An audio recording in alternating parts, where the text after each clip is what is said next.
শংকৰ শংকৰ অসমৰ পাত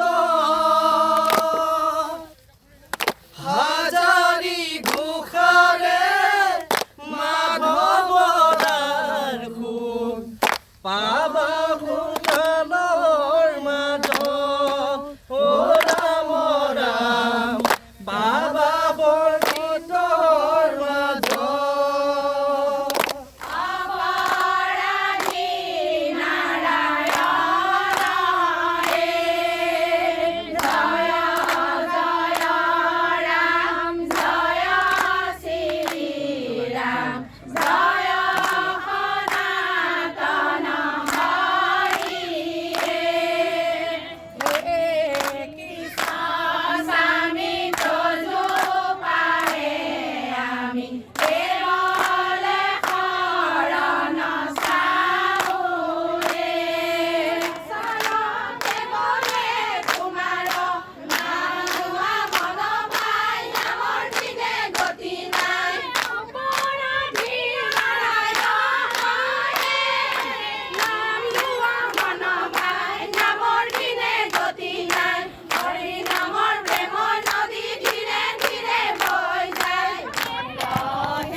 প্ৰকাশে প্ৰেময় অমৃতৰ নদী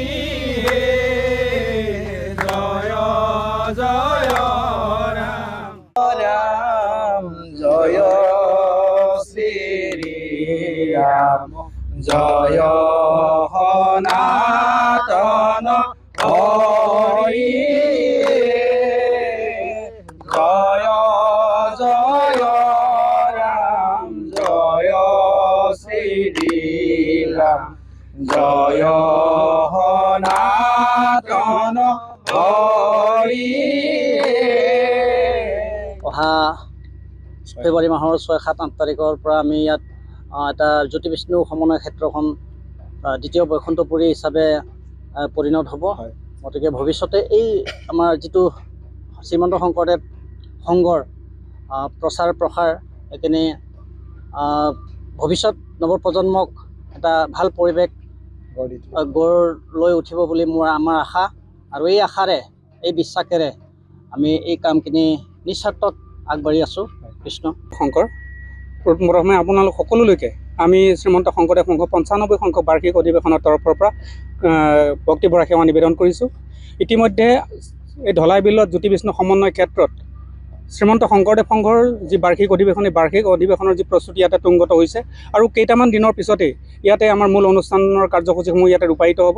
গতিকে আজি আমাৰ এই ভোজনালয় যিটো আপোনালোকে দেখিছে, ইয়াত ভোজনালয় 300 ফুট দীঘল আৰু 500 ফুট দৈৰ্ঘ্যৰ বৃহৎ ভোজনালয়টোত একেলগে 12,000 ভকতে বহি ইয়াতে সিদ্ধান্তমতি গ্ৰহণ কৰিবৰ বাবে যি দিহা কৰা হৈছে, আমি আশা ৰাখিছোঁ এইখিনি কৰিবলৈ যাওঁতে আমাৰ যিখিনি ইয়াত কায়িক পৰিশ্ৰম বা আৰ্থিকভাৱে যিখিনি আমাৰ ইয়াতে পৰিশ্ৰম হৈছে, এই সকলোখিনি পৰিশ্ৰমৰ বিনিময়ত যাতে আমি ভকত বৈষ্ণৱক সুন্দৰভাৱে ইয়াতে কোনো অসুবিধা নোহোৱাকৈ আপ্যায়নৰ ব্যৱস্থা কৰিব পাৰোঁ। ইয়াতে আমি আমাৰ কৰ্মীসকল বা আমাৰ যিসকল দায়িত্ব বহন কৰিছে তেখেতসকলে দিনে নিশাই ইয়াত পৰিশ্ৰম কৰি সেই কামখিনি কৰিবৰ কাৰণে আমি যৎপৰো নাচি চেষ্টা কৰিছোঁ। আৰু আমি আশাবাদী যে 95 সংখ্যক বাৰ্ষিক অধিৱেশনত ইয়াত আমাৰ ভকত বৈষ্ণৱৰ বা এতিয়া বৰ্তমান সময়লৈকে বিভিন্ন জাতি জনগোষ্ঠী বা আমাৰ সংঘৰ শুভাকাংক্ষীসকলে যেনেধৰণে ইয়াত সহায় সহযোগিতা আগবঢ়াইছে, আমি অনাগত সময়খিনিতো মূল কাৰ্যসূচীলৈকে আমি আশাবাদী যে এই কাৰ্যসূচীসমূহ সুন্দৰভাৱে ৰূপায়িত হৈ আমি ভকত বৈষ্ণৱক সুন্দৰভাৱে সেৱা শুশ্ৰূষা আগবঢ়াবলৈ সক্ষম হ'ম।